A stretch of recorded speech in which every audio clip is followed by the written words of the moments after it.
Good morning students. आज हम वर्णमाला का भाग 3 शुरू करने जा रहे हैं। इससे पहले मैं भाग 1 और भाग 2 पहले ही अपलोड कर चुकी हूँ और भाग 3 देखने से पहले आप भाग 1 और भाग 2 अवश्य देखें। उसमें मैंने स्वर और व्यंजन के बारे में विस्तार पूर्वक समझाया है। अब हम बात करते हैं जो बाकी बचे हुए पॉइंट्स थे हमारे, जैसे अनुस्वार, अनुनासिक, प्राणतव के आधार पर, घोषतव के आधार पर, वर्ण विच्छेद आदि। तो सबसे पहले हम अनुस्वार की बात करते हैं। अनुस्वार क्या है? अनुस्वार एक व्यंजन ध्वनि है और हमारी जो वर्णमाला है उसमें जो स्पर्श व्यंजन है उनमें जो पंचमाक्षर हैं, ये पंचमाक्षर ये जब हल होते हैं, हलंत यानी कि हलंत क्या होता है? जब किसी व्यंजन में से हम स्वर की मात्रा अलग कर देते हैं तो उस पर हम हलंत का प्रयोग करते हैं। तो जब ये पांचों व्यंजन पंचमाक्षर जब आधे होते हैं, हलंत होते हैं, तो हम अनुस्वार का प्रयोग करते हैं। जैसे कि मैंने लिखा अंत, अंत। तो इनमें जो ऊपर ये अनुस्वार है, ये इसकी जगह इन पांचों व्यंजनों में से ही कोई ना कोई व्यंजन है। अभी मैं आपको समझाऊंगी कि कैसे पता चले कि अनुस्वार की जगह कौन सा व्यंजन है। साथ ही जैसे कि कंपन है, पंखा है, तो इन सब में जो ऊपर अनुस्वार है इसकी जगह इन पांचों में से ही कोई ना कोई व्यंजन है। अब ये तो चलो हमें पता चल गया कि अनुस्वार है, इसका अर्थ है कि इन पांचों में से कोई है, लेकिन ये कैसे पता चले कि इन पांचों व्यंजनों में से कौन सा व्यंजन है? बिल्कुल आसान है। इसके लिए हमें ये देखना है कि अनुस्वार के बाद जो वर्ण है वो किस वर्गमाला का है और उस वर्गमाला का पंचमाक्षर क्या है। फॉर एग्जाम्पल, जैसे कि अंत में यहाँ पर क्या है? तय। और जो तय की जो वर्गमाला है, ये देखिए, इसका पंचमाक्षर क्या है? न। तो इसका मतलब क्या है कि यहां पर क्या आएगा? न। ये हल है। ऐसे ही कंपन में ये पै है। अब पै वर्गमाला का लास्ट क्या है? मैं। तो इसका मतलब यहां पर कौन सा वर्ण है? मैं। समझ आए? ऐसे ही हम इन बाकी सब में भी देख सकते हैं। अब बात ये आती है कि क्या ये पांचों हमेशा ही हलंत होने पर यहाँ पर अनुस्वार के रूप में प्रयोग होते हैं? नहीं, ऐसा नहीं है। काफी बार हमें ये वर्ण ही दिखाने पड़ते हैं। वो कंडीशन कब होती है? कब? जैसे कि अब हमने लिखा, यहाँ पर लिखा अन,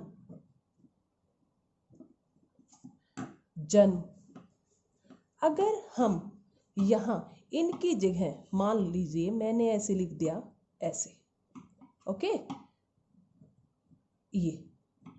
ये गलत है, सिर्फ एक एग्जाम्पल के लिए मैंने आपके सामने लिखे हैं।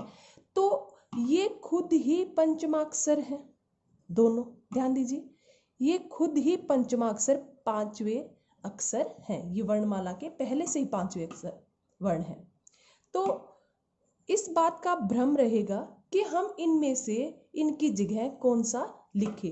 तो जहां वर्णमाला का पंचमाक्षर हो, हलंत हो और उसके बाद भी कोई पंचमाक्षर हो, तो वहां पर हम अनुस्वार का प्रयोग नहीं करते और उस वर्ण को ही लिखते हैं। तो मैं उम्मीद करती हूँ शायद अनुस्वार से संबंधित कोई भी अब अशुद्धि आप नहीं करेंगे। तो ये क्या है? ये एक व्यंजन ध्वनि है, अनुस्वार। क्यों? क्योंकि जब इनमें से स्वर को हम अलग कर देते हैं तब हम अनुस्वार का प्रयोग करते हैं। इसके बाद है अनुनासिक। तो अनुनासिक जो है, इसका उच्चारण, इसका प्रयोग सभी स्वरों के साथ होता है। अब आप ये कहोगे कि स्वर के साथ कैसे? ये तो व्यंजन के साथ होता है। तो देखो बेटा, जैसे कि हमने यहां पर लिखा हंसना, यहां है के ऊपर है, और आप भी जानते हो कि है जो है इसके अंदर ए मिला हुआ है, तो इसके ऊपर ये अनुनासिक है। अगर आपने शायद कहीं भी ऐसा नहीं देखा होगा कि कोई वर्ण हलंत है और उसके ऊपर हमने ये अनुनासिक का प्रयोग देखा हो। तो ये इनकी कहने का तात्पर्य क्या है कि स्वरों के साथ ही इनका उच्चारण और इनका प्रयोग होता है। और अनुस्वार जो है इसका प्रयोग नासिका से, उच्चारण स्थान यानी कि इसका प्रयोग सिर्फ हमारी नाक से होता है। तो तभी अगर हम, जैसे कि हमने बोला अंत, अगर आप अपनी नाक को दोनों हाथों से बंद कर लेंगे और इसका उच्चारण करोगे तो रुकावट आएगी। और अनुनासिक जो है वो नाक और मुंह दोनों की सहायता से बोला जाता है। अब हम बात करते हैं घोषतव के आधार पर वर्णों का वर्गीकरण और प्राणतव के आधार पर। घोषतव का अर्थ है कि स्वर तंत्रियों में कंपन के आधार पर। तो इस आधार पर जो हमारे वर्ण हैं उनको हम बांटते हैं अघोष और सघोष। तो जैसे कि मैंने आपको बताया कि घोष का अर्थ है स्वर तंत्रियों में कंपन। तो अघोष यानी कि जिनमें कंपन नहीं होता और सघोष जिनमें कंपन होता है। तो अब इनके जो वर्ण है कौन से अघोष में आएंगे, कौन से सघोष में आएंगे, इसके लिए आपको रट्टे मारने की बिल्कुल भी आवश्यकता नहीं है। हमारी जो वर्गमाला है उसका पहला और दूसरा वर्ण यानी कि जैसे क वर्गमाला है तो क और ख, तो ये दोनों किस में आएंगे, अघोष में। और साथ ही हमारे जो तीनों श जो हैं वो भी किस में आएंगे, अघोष में। इसके बाद में है सघोष यानी कि जिनमें स्वर तंत्रियों में कंपन होता है। तो इसमें जो अघोष नहीं है वो सभी क्या है, सघोष। तो वर्गमाला का तीसरा, चौथा और पांचवा, इसमें कौन सा था, पहला और दूसरा। वर्गमाला का तीसरा, चौथा और पांचवा, इसके साथ ही हमारे जो सभी स्वर हैं, हमारे सभी स्वर किस में आते हैं, सघोष में। और इसके साथ ही हमारे जो अंतस्थ व्यंजन है कौन कौन से, य, रे, ले और वे। अभी आपने देखा होगा कि इसमें तीनों श हैं उस व्यंजन वाले, लेकिन इनके साथ जो है आता है वो इनमें नहीं है, क्योंकि है जो है वो सघोष में आता है।